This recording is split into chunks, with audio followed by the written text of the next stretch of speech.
골고다라고 하는 언덕에 사람들이 많이 모여서 웅성거리고 있습니다. 오랜만에 십자가형을 집행하는 것을 구경하러 왔습니다. 이날 십자가에 못 박히는 사람은 한 사람이 아니라 세 사람이었습니다. 집행을 하는 군인들, 그리고 십자가에 못 박혀 죽는 사람들의 가족과 친족들, 그리고 그들을 구경하러 온 수많은 사람들, 그리고 지나가는 나그네들, 많은 사람들이 모여서 그날 예루살렘에서 가장 중요한 사건이 되었습니다. 십자가에 매달리는 세 사람 중 두 사람은 누구나 잘 아는 흉악한 강도였습니다. 그 예루살렘에 있는 사람이 모르는 사람 없을 만큼 심각한 죄인이었습니다. 그러나 가운데 있는 한 사람은 잘 모르는 사람이었습니다. 흉악하게 생기지도 않았고 심지어는 좋은 일을 많이 했다는 소문도 있었습니다. 그러나 그는 강도의 가운데에서 매달려서 십자가에서 죽어가고 있습니다. 사람들은 잘 모르지만 강도와 함께 십자가에 못 박혔다면 강도와 같은 죄가 있는 사람일 것이라고 오해하였습니다. 마태복음 27장 39절을 보면 지나가는 자들이 자기 머리를 흔들며 예수를 모욕하여 이르되 성전을 헐고 사흘에 짓는 자여 내가 만일 하나님의 아들이여든 자기를 구원하고 십자가에서 내려오라, 그렇게 말했습니다. 지나가는 사람들도 자기 머리를 막 흔들면서 예수 그리스도를 모욕하였다는 겁니다. 이후에 보면 대제사장과 서기관과 장로들도 조롱을 합니다. 그가 남은 구원하였으되 자기는 구원할 수 없도다. 그가 이스라엘의 왕이로다. 지금 십자가에서 내려올지어다. 그리하면 우리가 믿겠노라. 네가 하나님의 아들이라고 말했다면 그 아들이라는 증거를 좀 보여봐라. 십자가에서 내려와 봐라. 십자가에 매달린 자는 하나님의 아들이 될 수 없다고 조롱하였습니다. 심지어는 옆에 있는 강도도 예수님을 조롱하였습니다. 여러분, 저 같으면 잠시 내려왔다가 다시 십자가에 올라갈 수도 있을 것 같습니다. 아니, 십자가에서 내려오지 않는다 할지라도 그렇게 조롱하는 자들을 향해서 분명한 벌을 줄 수 있을 것 같습니다. 그러나 주님은 아무런 대응을 하지 않으셨습니다. 마치 그들의 조롱과 모욕을 동의하시는 것처럼 보였습니다. 왜 주님은 십자가를 지셔야 합니까? 누구 때문에 십자가를 지셔야 합니까? 우리는 이 말씀을 다 알고 있다고 생각합니다. 그런데 오늘 이 답에 대해서 예수님이 태어나시기 750년 전에 활동했던 구약의 선지자 이사야를 통해서 답을 보고자 합니다. 이사야는 왜 예수님이 십자가를 지셔야 하고 누구 때문에 십자가를 지셔야 했는지를 오늘 우리는 이사야 53장을 통해서 살펴보려고 합니다. 1절을 보겠습니다. 우리가 전한 것을 누가 믿었느냐? 여호와의 팔이 누구에게 나타났느냐? 그랬습니다. 우리가 전한 것을 누가 믿었느냐? 여러분, 하나님께서 예언자들을 통해서 말씀하셨는데 사람들은 그 말씀을 잘 믿지를 않는다는 겁니다. 성경에 예수님에 관한 말씀이 구약 성경부터 예언되어 있습니다. 그러나 그 예언된 말씀이 있음에도 불구하고 사람들은 예수님이 오셨지만 그를 믿지 않았다는 것입니다. 여호와의 팔이 나타났지만 그들은 여호와의 팔을 주목하지 않았던 것입니다. 오히려 그들은 예수님을 멸시하였습니다. 3절에 보면 멸시라는 단어가 나옵니다. 그는 멸시를 받아 사람들에게 버림을 받았으며, 멸시를 받은 정도가 아니라 멸시하다가 그를 버렸습니다. 예수 그리스도는 어떤 멸시를 받았는가? 멸시를 받았다고 그러는데 이 멸시를 당한 것을 잠깐 살펴봅니다. 첫 번째는 살아서 멸시를 당했습니다. 2절을 보겠습니다. 그는 주 앞에서 자라나기를 연한 순 같고 마른 땅에서 나온 뿌리 같아서 고운 모양도 없고 풍채도 없은즉 우리가 보기에 흠모할 만한 아름다운 것이 없도다. 그랬습니다. 우리가 보기에 흠모할 만한 아름다움이 없도다라고 말했습니다. 여러분, 이건 예수님의 외모를 이야기하는 것이기도 하지만요, 예수님의 신분에 대한 이야기이기도 합니다. 그들이 왜 예수님에 대해서 아름다움이 없다고 말했을까요? 왜 예수님을 멸시했을까요? 그들이 기대하고 원하는 메시아가 아니었기 때문에 그렇습니다. 그들이 원하는 분은 우리의 삶 속에서 구원을 이루어줄 분, 이 나라를 구원할 분, 우리가 잘 살고 잘 먹게 하는 그런 분을 기대했습니다. 3절을 보면 강고를 많이 겪었으며 질고를 아는 자라 마치 사람들이 그에게서 얼굴을 가리는 것 같이 멸시를 당하였고 우리도 그를 귀히 여기지 아니하였노라. 얼굴을 가린다는 것은요, 사람을 완전히 무시하는 겁니다. 예수 그리스도의 얼굴을 가리는 것 같은 멸시를 당하였다는 겁니다. 그리고 우리도 그를 귀하게 여기지 않았다는 겁니다. 여러분, 사람에게 거절당하는 것은 상당히 고통스러운 일입니다. 다른 사람들이 내가 있음에도 불구하고 없는 것처럼 여기는 것, 대단히 고통스러운 일이죠. 하나님의 아들임에도 불구하고 하나님이 아니라고, 아들이 아니라고 사람들이 멸시를 합니다. 고향 사람들도 너는 목수의 아들이지 하나님의 아들은 아니라고 그를 멸시를 합니다.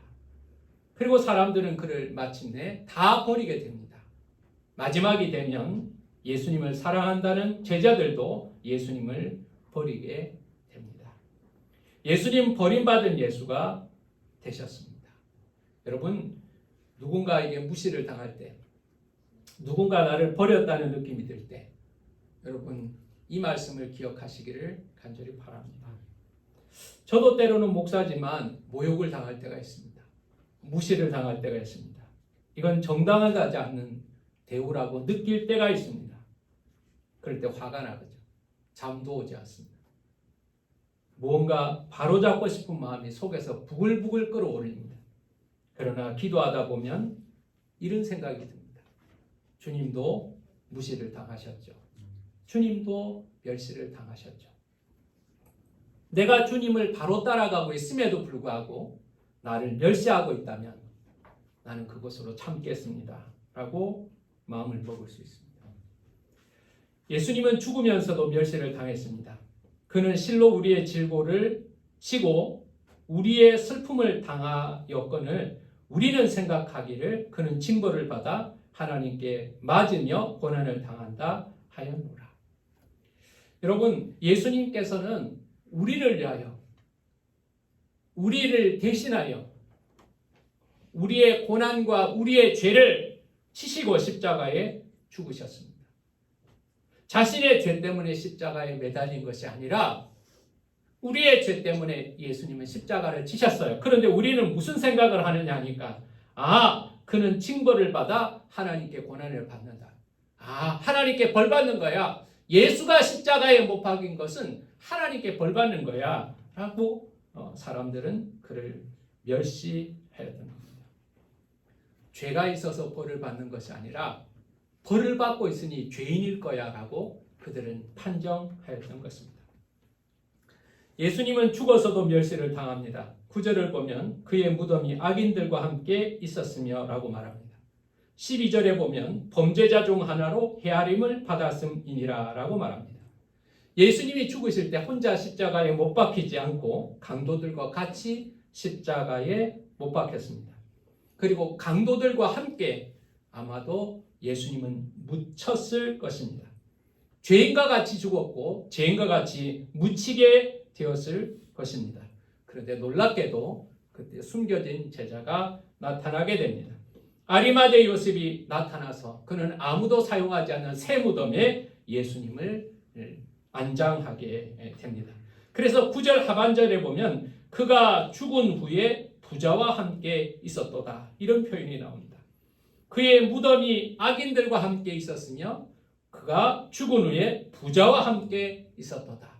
이 말씀은 강도들과 같이 죽으셨지만 그 죄인들과 같이 묻힐 뻔하였지만 예수 그리스도께서 그 숨겨진 제자 아리마대 요셉 그 부자로 말미암아서 부자의 무덤에 안장되었다는 것을 말씀하고 있는 것입니다.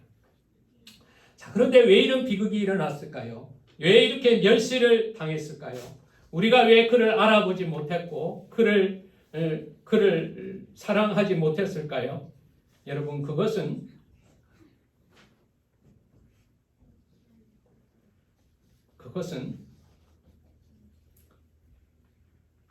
그가 죽음을 벌받는 것으로 오해했기 때문에 그렇습니다. 우리는 예수 그리스도를 거절하는 이유가 십자가에 달린 예수는 못 믿겠다였습니다. 유대인들이 예수를 거절하는 이유 중에 하나도 십자가에 달린 예수는 못 믿겠다는 겁니다. 어느 종교가 죄인을 자랑스러워하는 종교가 있습니까? 모든 신은 위대합니다. 모든 신은 탁월합니다. 모든 신은 승리합니다. 모든 신은 아름답습니다. 그런데 예수님은 그렇지 않습니다. 흠모할 만한 아름다움이 없었습니다. 그리고 죄인과 함께 십자가에 매달려서 죽었습니다. 예수가 죽었습니다. 하나님의 아들이 죽었습니다. 그러니 사람들은 다 예수를 버리는 것입니다. 제자들도 도망하고 그를 부끄러워하였습니다. 그의 고통이 자신의 고통이 될까봐 다 도망하였습니다. 예수를 실패한 예수로 보았던 것입니다. 그래서 그를 부끄러워합니다. 가장 헌신적이었던 제자 베드로조차도 3번이나 그를 부인합니다. 아마도 제가 그 자리에 있었더라도 십자가에 못 박히는 예수를 바라보면 도망을 했을 것입니다. 그런데 놀라운 선언이 10절에 있습니다. 이렇게 멸시당하는 예수 그리스도, 예수가 이렇게 멸시를 당하는 것이 하나님의 계획이었다는 거예요. 하나님의 의도라는 거예요. 10절 말씀을 보겠습니다. 여호와께서 그에게 상함을 받게 하시기를 원하사 질고를 당하게 하셨습니다. 여호와께서 그에게 상함을 받게 하기를 원하사 질고를 당하게 하셨다는 겁니다. 예수님께서, 하나님께서 그 아들 예수 그리스도께서 상함을 받게 하기를 원하셨고 그로 말미암아 질고를 당하게 하셨다는 겁니다. 참 놀라운 고백입니다. 예수님의 고난은, 예수님의 멸시는, 예수님의 버려짐은 하나님의 계획이라는 것입니다. 여러분, 우리 마음으로는 이 이해하기가 힘듭니다. 만약 우리 아이가, 여러분의 아이가 어려움을 겪는다면 여러분은 그 아이를 얼른 건져낼 것입니다. 아니, 그 아이가 어려움을 겪는 것을 피할 수 없다면 내가 그 자리에 들어가고 그 아이를 건져내는 것이 부모의 마음일 것입니다. 그런데 하나밖에 없는 아들 예수 그리스도를 하나님은 십자가의 고난으로 밀어넣으셨습니다. 사람들에게 버림을 받게 하고 심지어는 자신도 그 아들 예수 그리스도를 버렸습니다. 아들을 버린다는 게 이해가 됩니까? 요즘은 개를 버려도 비난을 받는 시대예요. 그런데 하나밖에 없는 아들을 버리신 겁니다. 자녀에게 고통을 주는 아버지 이해가 되십니까? 사랑하는 하나님이 하나밖에 없는 아들을 버리신 것입니다. 왜 버리시는가? 그것 아니면 안 되기 때문에 버리시는 겁니다. 여러분, 만약에 예수 그리스도께서 버림받지 않고 십자가에 못 박히지 않고도 다른 길을 우리에게 허락할 수 있다면 주님은 그렇게 하셨을 겁니다. 아이들을 키우다가 불편한 상황들을 가끔 경험하게 되는 것이 있습니다. 그 중에 하나가 아이들을 데리고 주사 맞으러 가는 거죠. 저는 주사 맞는 아이들의 모습을 지금도 기억합니다. 우리 손주들이 주사 맞는 것을 제가 기억합니다. 주사 맞는 걸 좋아하는 아이는 없어요. 어린아이들이 한 번, 두 번 주사 맞는 것에 대한 고통의 학습이 되면 그냥 병원에 가기만 해도 무섭고 간호사만 봐도 울고 의사만 봐도 울잖아요. 근데 그 아이가 그렇게 싫어하는데도, 아파하는데도, 울고 있는데도 여러분은 그 아이를 끌고 주사 맞는 데 데려가지 않습니다. 여러분들은 그렇게 하잖아요. 왜 그래요? 그렇게 해야만 하기 때문에 그런 거예요. 사랑하는 여러분, 만약에 그렇게 하지 않아도 된다면 우리는 그렇게 하지 않을 거예요. 십자가도 그렇습니다. 십자가는 사람들이 보기에도 고통스러운 것이지만 예수 그리스도에게도 고통스러운 것이고 하나님에게도 고통스러운 것입니다. 그 아들은 예수 그리스도는 겟세마네 동산에서 아버지에게 간구합니다. 아버지여, 아버지여, 할 수만 있거든 이 잔을 내게서 지나가게 해달라고 기도합니다. 그런데 그 아버지는 그 아들의 요청을 거절합니다. 밤새도록 기도하는 그 아들의 간절한 호소를 하나님은 거절합니다.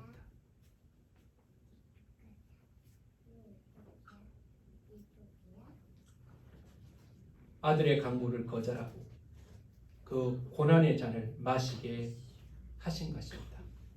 왜 그렇습니까? 그것 아니면 안 되기 때문에 그렇습니다. 십자가 아니면 안 되기 때문에 그렇습니다. 그럼 도대체 무엇 때문에 거절하시는가?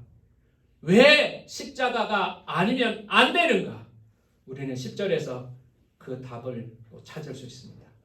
10절에 보면 그의 영혼을 속건 제물로 드렸다는 겁니다. 그 영혼을 속건 제물로 드렸습니다. 예수 그리스도의 십자가는 속건 제물이 드려지는 제단이 된 것입니다. 죄는 우리와 하나님 사이를 갈라놓습니다. 죄는 하나님의 영광을 잃어버리게 만들고 하나님의 심판으로 우리를 멸망하게 만듭니다. 그리고 죄는 전염이 됩니다. 그래서 하나님 앞에 우리는 죄를 해결해야 합니다. 적은 죄가 있고 나는 나머지가 온전하기 때문에 나는 괜찮은 사람이라고 생각하지만 절대로 그렇지 않습니다. 이렇게 마시던 컵에 커피를 마시다가 바퀴벌레가 들어갔다고 생각해 봅시다. 바퀴벌레가 뜨거워서 나왔어요. 그 커피를 여러분 마시는 사람이 있습니까? 바퀴벌레가 한번 들어왔다 나간 커피도 여러분 절대로 마시지 않습니다. 아마도 그 커피를 버릴 뿐만 아니라 그릇을 깨끗이 씻을 것입니다. 아니 기분 나쁘다고 그릇을 버릴지도 모릅니다. 바퀴벌레가 그릇에 한 번만 들어와도 우리는 더러워서 그 음식 절대로 먹지를 못합니다. 근데 죄는 바퀴벌레보다 더 크게 심각하게 우리 영혼을 파괴합니다. 그 죄를 해결하지 않고는 하나님의 진노를 피할 수가 없습니다. 하나님은 그 죄를 해결하는 방법을 가르쳐 주셨는데 그것은 바로 피 흘리는 제사입니다. 죄의 삭은 사망이기 때문에 그 죄에 대한 대가로 생명을 지불하는 겁니다. 내 생명이 지불되어야 하는데 내 생명은 하나밖에 없기 때문에 하나님께서는 나의 소중한 짐승을 바치고 그 짐승의 생명을 지불함으로 내 죄가 내 생명이 지불된 것으로 인정하여 주시는 겁니다. 사람이 죽어야 하지만 사람이 죽는 것을 면하게 하시고 짐승의 피로 그것을 대신하게 하신 것입니다. 대속물로 우리의 죄를 사하여 주시는 하나님의 은혜인 것입니다. 그런데 문제는 수많은 재물이 죽어도 죄의 근본적인 문제가 해결되지 않았다는 사실입니다. 그래서 하나님께서는 우리를 위한 완전한 제사, 가장 완벽한 제물을 준비하신 것입니다. 우리 보고 준비하라고 하지 않았고요. 하나님께서 그 완전한 속죄 제사의 제물을 준비하신 것입니다. 아브라함이 이삭을 바치려고 할 때 아브라함아 이삭 바치지 마 중단하시고 나서 다른 제물을 하나님이 예비하신 것처럼 우리가 아무리 좋은 양을 드려도 좋은 소를 드려도 우리의 죄가 없어지지 않기 때문에 하나님께서 우리를 위하여 우리 죄를 사하시기 위하여 가장 완벽한 제물을 준비하셨는데 그 제물이 바로 예수 그리스도이신 것입니다. 그는 우리의 짐승을 대신하여 피 흘리셨습니다. 11절 말씀 하반절을 보면 이렇게 기록됩니다. 그들의 죄악을 친히 감당하리다. 그들의 죄악을 친히 감당하리라. 죄 없고 흠없는 예수 그리스도가 어린 양이 되셔서 그 십자가의 제단에서 피 흘리심으로 말미암아 그들의 죄악을 친히 감당하신 것입니다. 이제 아들을 십자가에 못 박게 하는 하나님의 의도가 드러났습니다. 사랑하는 아들을 버리시는, 죽이시는 하나님의 뜻이 드러났습니다. 10절 하반절을 보세요. 여호와께서 기뻐하시는 뜻을 성취하리로다. 여호와께서 기뻐하시는 뜻을 성취하기 위해서 그 아들을 멸시당하게 하신 것입니다. 그 하나님의 기뻐하시는 뜻이 구체적으로 뭡니까? 11절에 나옵니다. 자기 지식으로 많은 사람들을 의롭게 하며 또 그들의 죄악을 친히 감당하게 하시기 위해서 그는 멸시를 당하신 것입니다. 우리의 죄를 감당하기 위하여, 우리를 의롭게 하시기 위하여 십자가를 제단으로 삼아서 자신이 거룩한 제물이 되어 단번에 완전한 속죄의 제사를 드리신 것입니다. 세례 요한은 이것을 믿음의 눈으로 밝히 보았습니다. 그래서 그는 이렇게 표현했습니다. 보라, 세상 죄를 지고 가는 하나님의 어린 양이로다. 사람들은 그를 바라보고 흠모할 만한 아름다움이 없었습니다. 그래서 그를 멸시했습니다. 우리도 그를 귀히 여기지 않았습니다. 우리는 그를 따르지 않았습니다. 그가 목자이지만 우리는 그를 목자로 인정하지 않았어요. 그래서 6절을 보면 이렇게 기록합니다. 우리는 다 양 같아서 그릇 행하여 각기 제 길로 갔거늘 못된 양들은 자신이 가고 싶은 대로 가는 거예요. 주님은 말씀하셨죠. 내 양은 내 음성을 듣나니. 그들은 주님의 음성을 듣지 않았습니다. 목자로 인정하지 않았습니다. 그를 멸시했습니다. 당신은 우리의 목자가 될 수 없습니다. 당신은 우리가 목자가 되기에 아름답지 않습니다. 그를 버렸습니다.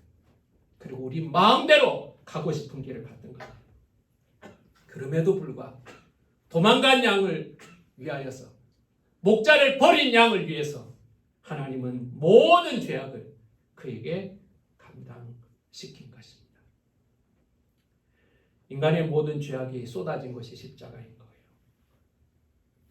그 십자가에는 인격적인 고통이 있습니다. 제자들의 배신,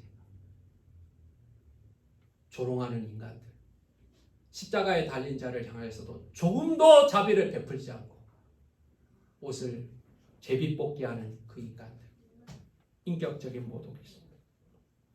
십자가에는 육체적인 고통이 있습니다. 손과 발이 못 박혔습니다. 그리고 계속해서 피가 흘려집니다. 그 더운 날씨에 예수님은 계속해서 어떠한 물도 포도주도 공급받지 못하고 고통당하고 죽어가고 있는 육신의 고통이 있습니다. 그리고 영적인 고통이 있습니다. 그는 하나님과 분리되었습니다. 엘리 엘리 라마 사막다니, 아버지 아버지 어찌하여 나를 버리시나이까. 그는 모두에게 버림받았습니다. 사람에게 버림받고 그리고 하나님에게도 버림받았습니다.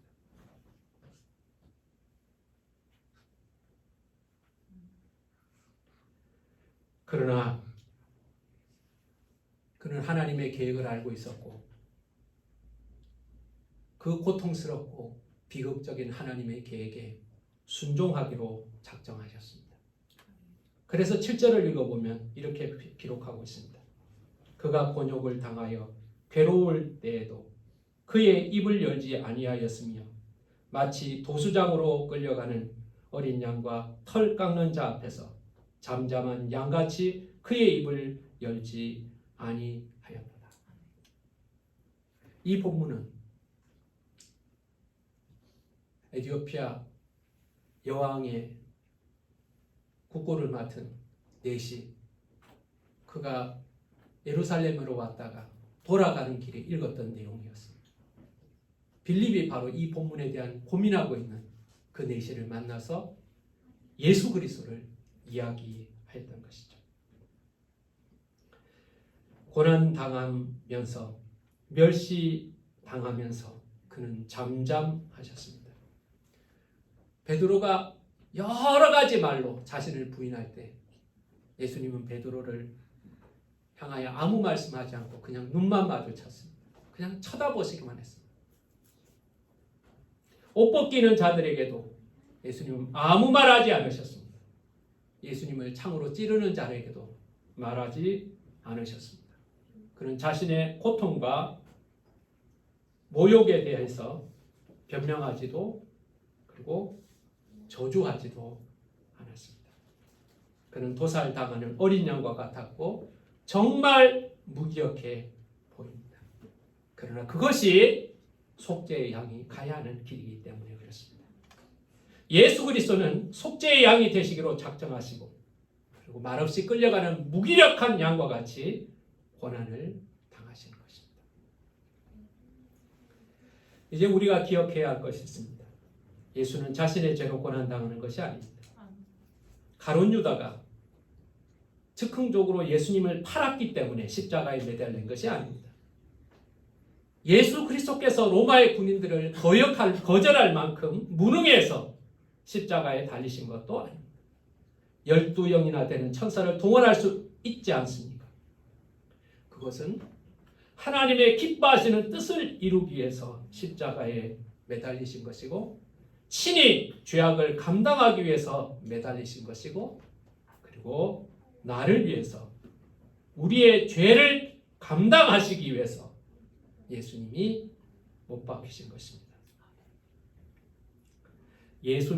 사람들은 예수님 자신의 죄로 인하여 십자가에 못 박힌 것으로 알았습니다. 그래서 예수님을 저주하고 머리를 흔들면서 조롱하면서 지나갔습니다. 오늘도 많은 사람들은 그렇게 생각합니다. 십자가에 못 박힌 예수가 무슨 대수냐? 적당히 자기 죄가 있고 사연이 있고 무능했거나 그래서 십자가에 못 박혔겠지. 그러나 우리는 달라요. 우리는 예수님이 십자가에 못 박힌 이유를 알게 되었습니다. 십자가를 통한 하나님의 뜻을 알게 된 사람들은 오늘 본문 말씀 5절을 고백하게 됩니다. 우리 다 같이 함께 5절 말씀을 봉독하겠습니다. 시작. 그가 찔림은 우리의 허물 때문이요 그가 상함은 우리의 죄악 때문이라. 그가 징계를 받음으로 우리는 평화를 누리고 그가 채찍에 맞음으로 우리는 나음을 받았다. 여러분, 우리 때문에, 나 때문에, 나의 죄 때문에 주님이 찔리셨다는 거예요. 하나님과 원수된 나를 화평케 하기 위하여서 하나님은 버림을 받았다는 거예요. 죄에 대한 진노를 그 아들에게 쏟아 부으심으로 인하여 하나님의 공의를 충족하게 하시고 죄 없는 예수 그리스도의 의를 우리에게 전가하심으로 우리를 화목하게 하신 것입니다. 이제 우리가 예수 안에 있는 자에게는 정죄함이 없기 때문에 죄의 진노를 두려워하지 않게 된 것입니다. 우리 행위가 연약할지라도 내가 나를 볼 때 혹은 사람들이 나를 볼 때도 부족할지라도 예수 그리스도의 피가 있는 우리에게는 정죄함이 없기 때문에 두려움이 없는 것입니다. 그는 버림을 받았지만 사람들은 그를 멸시하였지만 예수님은 많은 사람의 죄를 감당하시고 범죄자들을 위하여 기도하셨다고 말씀하고 있습니다. 그는 범죄자와 같은 모습이 되셨고 그리고 범죄자를 위하여 기도하셨고 그리고 지금도 하나님의 보좌 우편에서 그 기도는 계속되고 있다는 사실을 여러분 기억하시기를 간절히 원합니다. 어제부터 제 입에서 자주 이렇게 불러지는 찬양이 있습니다. 예수님 날 위해 죽으셨나? 왜 날 사랑하나? 겸손히 십자가 지시었네. 왜 날 사랑하나? 왜 날 사랑하나? 왜 날 사랑하나? 왜 주님 갈보리 오르셨나? 왜 날 사랑하나? 사랑하는 여러분, 이제 우리는 분명하게 답할 수 있어야 합니다. 왜 십자가를 지셨는가? 나의 죄를 위하여, 나의 나음을 위하여, 나의 화평을 위하여 주님은 십자가 지셨다는 사실을 우리는 기억해야 하는 겁니다. 사람들에게 버림받고 아버지 하나님에게도 버림받고 그리고 우리에게도 버림받은 예수이시지만 그는 우리를 위하여 버림을 받았던 거죠. 나병에 걸리는 증상, 제일 첫 번째 증상은 감각이 없어진다는 겁니다. 몸에 가비가 온다는 것은 위험한 증상이죠. 고통이 고통으로 느껴지지 않고 마비가 된 사람, 큰 병에 걸려 있는 겁니다. 우리가 영적으로도 마비가 오는 사람들이 많이 있습니다. 더 이상 눈물이 없고 찔림도 없고 감사도 없고 변화도 없는 사람들이 있습니다. 드라마를 보면 눈물을 흘립니다. 그러나 주님의 십자가를 보고는 더 이상 눈물을 흘리지 않습니다. 찬송을 부르면서는 눈물을 흘리지 않습니다. 하나님의 말씀을 들으면서도 마음에 찔림이 없다면 나는 지금 내 마음에 심각한 문제가 있는 것은 아닌지 돌아봐야 합니다. 왜 찔리셨는가? 왜 버림을 받으셨는가? 우리는 이 질문에 대해서 분명하게 답을 할 수 있어야 하는 것입니다. 그리고 나를 위하여 버림받고 나를 위하여 멸시당하신 예수 그리스도에 대하여 애통하고 감사하고 그리고 자랑하는 저와 여러분 되시기를 간절히 원합니다. 나를 위한 십자가에서 눈을 돌리지 말고 왜 버림받으셨나? 왜 고통당하셨나? 내가 그 은혜를 깨닫고 분명하게 답할 수 있는 저와 여러분 되시기를 예수 이름으로 축원합니다. 기도하겠습니다. 살아계신 하나님, 왜 주님 날 위해 죽으셨는지, 왜 주님 갈보리 올라가셨는지, 왜 주님 십자가 지셨는지, 왜 예수님은 사람에게도 하나님에게도 버림을 받았는지 우리가 그 이유를 알고 그리고 그 은혜 가운데 살아가는 우리가 되기를 간절히 원합니다.